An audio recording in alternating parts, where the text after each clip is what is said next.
бизди жашообузду оңдогонуң? Же ушулбу биз кыялданган жашоо? Эмне акчаны мен чачып атырмын бе? Кудайым берген ырыскы сушуусун эмне кылайын?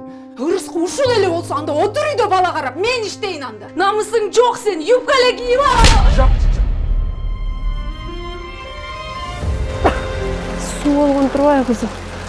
3 күндүн аралыгында бул жерди бошот. Кылдык балдарың деле бизди жаман көзү менен карап калыптыр. Ушулар бизге тууган болобу? Мейли каалаган оокатыңарды алып кете бергиле, мага балдарымдан башка эч нерсенин кереги жок. Билесиңби биз кандай кыйналдык? Экинчи мен баламды үй. Мен башка атам бар. Балдардын ден соолугуна аябай кабатыр болуп атам. Мына эми. Катының эмне кылды сени? Сезгени токтойт.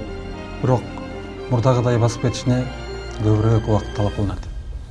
Көбүрөөк деген ошондо кандай болуп калат? Суранам сенден. Апамды ыйлатпачы. Эжемди айыктырчы. Бизге жылуу үй берчи. Суранам сенден, о Кудайым.